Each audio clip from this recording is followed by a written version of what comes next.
Hi, Jakey Stief here, the long-haired freaky dude. Today I'm going to review Book 1 of the Histories of Herodotus, translated into English by George Rawlinson. This book is titled after the muse of history, Clio. This was much more exciting to read than I had anticipated. It didn't feel like the historical works that I've been accustomed to reading. It felt like I was sitting around my grandpa listening to some fantastical tale of the past. Extraordinary, captivating, awe-striking. Tales mostly true, but partly exaggerated for effect. Herodotus will feel like your ancient, greasy grandfather. With that said, I think the title is somewhat misleading. This isn't a strict historical account of something. The bulk is indeed historical, but I wouldn't say that it is its immediate goal. The goal here is to fascinate the reader, to share marvelous tales of the world. And that's quite literally what the title means in Greek.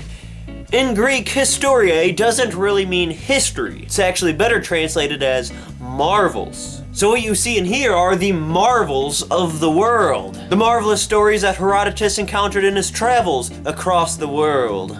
His travels across cultures. You will have a lot of fun reading this one. Like, one of the coolest stories he tells in here is about the world's greatest harp player, Arion, who is kicked off of a pirate ship to drown, only to be saved and rescued by a dolphin. Sea turtles. He then rides this dolphin many miles to shore and then is immediately put into the loony bin because no one believes his story. I didn't even know loony bins existed back then. Well, eventually he's actually able to prove that this actually happened. So he's released. I don't know about you, but I'm jealous about Arion. I would simply die of joy if I got to ride on the back of a dolphin. That just sounds so cool. I mean, how freaking cool is that? It would just be so magical. Anyways, there's really a whole bunch which just happened in the first book. He begins his journey by explaining how the hatred between the Greeks and the Persian empires began. As tends to be the case with ancient histories, it's of course because of a girl. So these Phoenician soldiers kidnapped a Greek king's daughter, but really she might have willfully went with him. Anyways, the king is mad, so he goes and steals a Phoenician king's daughter, which begins this comical back and forth of daughter and wife stealing. Eventually, a chick named Helen is stolen from the Spartan king Menelaus and taken to Troy. And thus begins the Trojan War and the Iliad. Whose bright idea was it to steal the wife of the king of Sparta? I have no idea.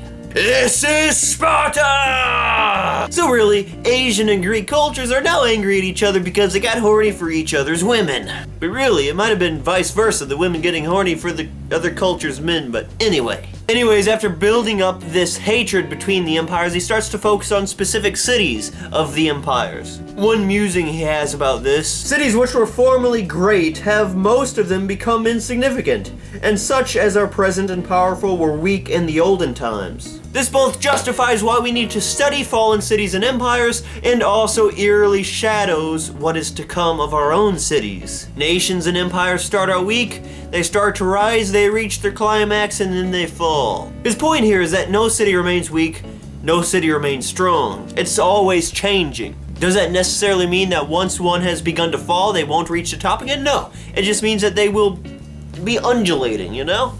And I think this can apply to modern nations. America. Are we on our rise or fall? Have we reached our climax? So first he talks about this little empire of Lydia, which is essentially Asia Minor.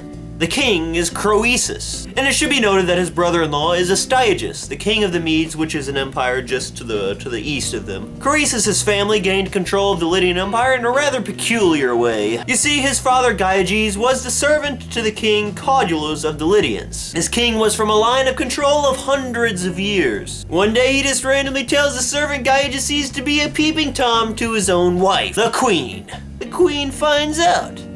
And apparently in their culture, it's a very shameful thing for a wife to be looked upon naked by someone other than her husband. So naturally, her solution is to have Gyges kill her husband, and then she'll marry Gyges, so that Gyges is thus the only living man who has looked upon her. And that's how Croesus' family took over. At one point, Croesus meets Solon, the great Athenian lawmaker who is traveling through Asia Minor and Lydia.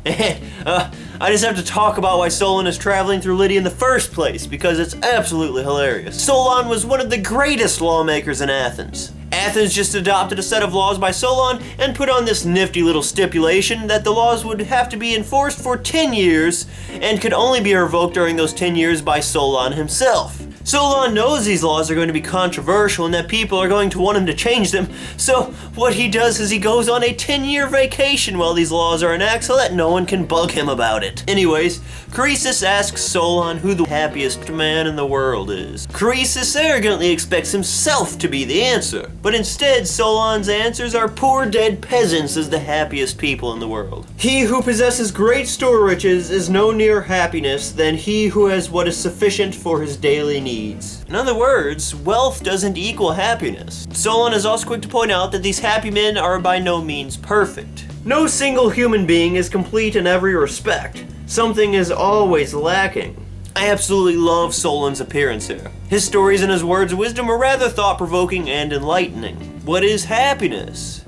It isn't wealth, and he seems to imply that perhaps it's actually the lack of wealth which is happiness, because there's nothing to lose, there's nothing to be sad about. There's no better in previous life to look back upon and be envious about. Perhaps once we become wealthy, we forever spoil our capacity to be truly happy. Anyways, to the east, we have the Medes with King Astyages, Croesus' brother-in-law. He has this dream that his grandson is going to dethrone him, so naturally he goes to have his grandson killed. He sends a guy named Hespargus to kill his grandson, but Hespargus just can't bring himself to do it, so instead he gives the child away. Many years later, whenever Astyages discovers that this guy named Cyrus is actually his grandchild who is supposed to have been killed by Hespargus, he grows very angry at Hespargus. So, his form of punishment is to give Hespargus a fine feast of wonderful meats. After the delicious feast, Astyages pulls out a bowl containing the head and hands of Hespargus' son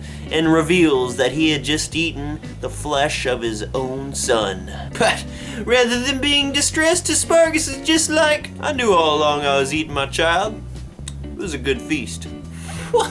Astyages was going to kill Hespargus, but he's just so thrown off by this reaction that he does nothing and just walks away confused. He even keeps Hespargus as general. Hespargus wanted vengeance, however, so he turns to Cyrus, who has influence over the Persians, and asks him to rebel. Cyrus takes control of Persia and goes to war with the Medes. But when they get to the battlefield, there is no fighting. Hespargus and his army simply walk on over to Cyrus' side, leaving Astyages all by himself. And thus, he and the Medes are taken over by the Persians. This seems to be a very common trend in Greek history. Someone has a dream that something bad is going to happen, so they make an attempt to change their fate, but in the end, it's actually trying to change their bad fate, which causes their bad fate. A similar thing happened with Croesus and his son in the histories. And as Croesus later says, it is not possible even for a god to escape his destiny. If you know what the future is going to be, there's no use trying to change it.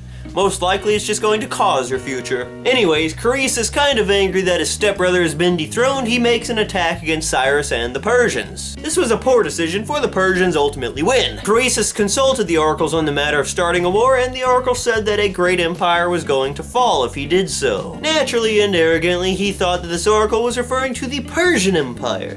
Little did he know it applied to himself. So often we arrogantly try to conform something to our own ideas and beliefs, even when they're contradictory. So often our ego gets in the way of how we interpret things. We naturally convert what we're looking at into a positive reinforcement of ourselves. But this is a dangerous dilution, and it can sometimes be detrimental, as it was in Croesus' case. There were a few fun, marvelous things about how Cyrus won. The Lydians had incredible horsemen and it composed of almost their entire army. Well, apparently horses can't stand the smell of camels, so what Cyrus does is he takes a whole bunch of his pack camels and sends them out onto the battlefield. The Lydians' entire horse brigade turns around in fear and is thus immobilized by the stench of the camels. In another funny part, the Persians were trying to get on top of a hill where the Lydians were, but they were unsure how the Lydians had got up there, for it was rocky and cragged. Well, a Lydian soldier drops his helmet and it rolls down the hill, so what he does is he runs down the hill to pick up his helmet, runs back up again, thus showing the Persians how to get up the hill. Good job, soldier. Anywho, after all of this, Croesus is captured by Cyrus and is burned alive.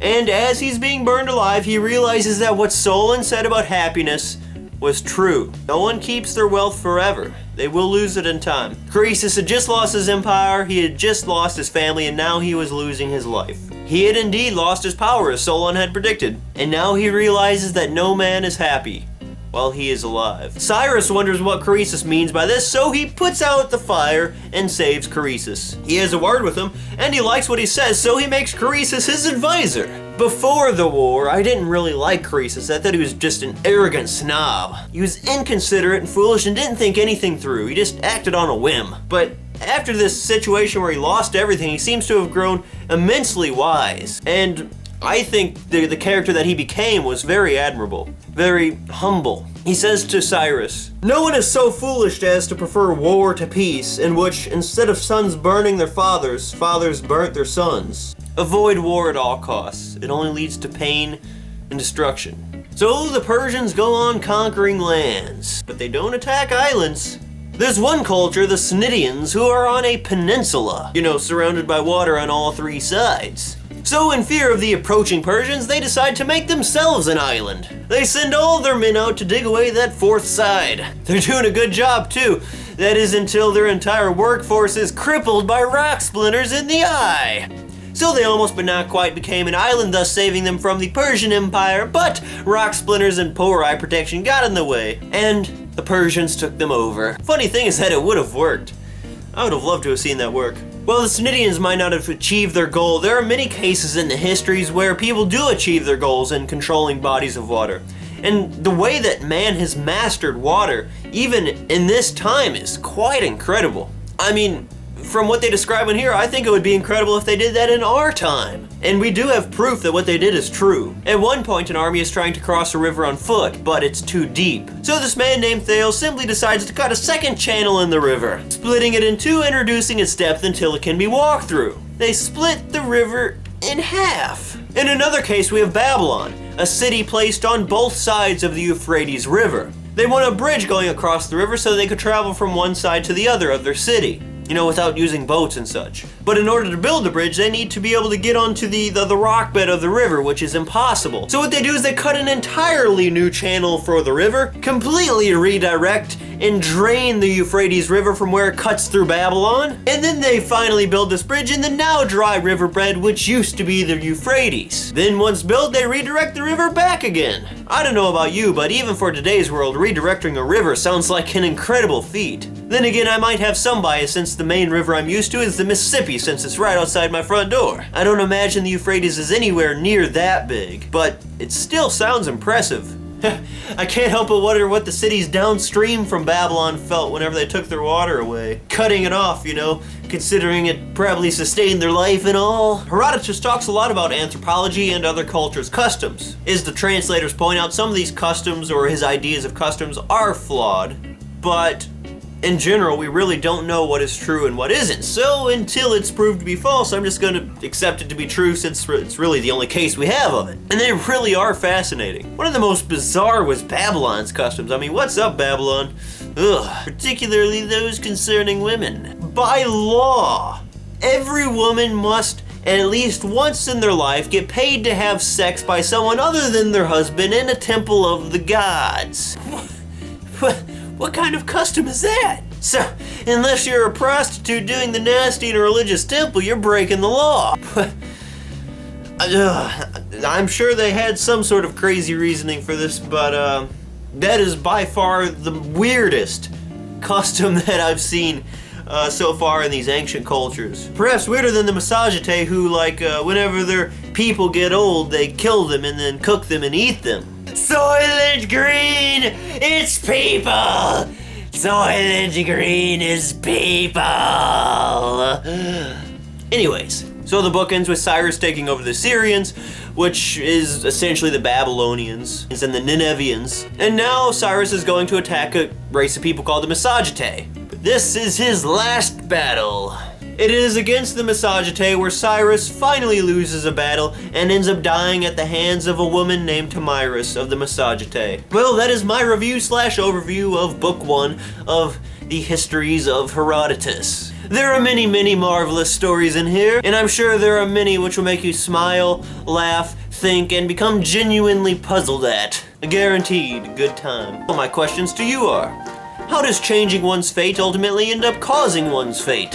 Where else does this appear in literature? What was your favorite tale told in book 1? Why? Well, I'm Jakey Stief, the long-haired freaky dude. Thank you for watching this video. If you want to see reviews of Herodotus' other histories, then might I suggest checking out my channel and hitting the subscribe button. If reading works like this, or other works of literature, scientific propositions, or mathematical treatises are your cup of tea, then might I suggest checking out the Great Books Challenge. I'm sure it's something that you would love to do. Thank you for watching. Have a good day, y'all. See you on the next video.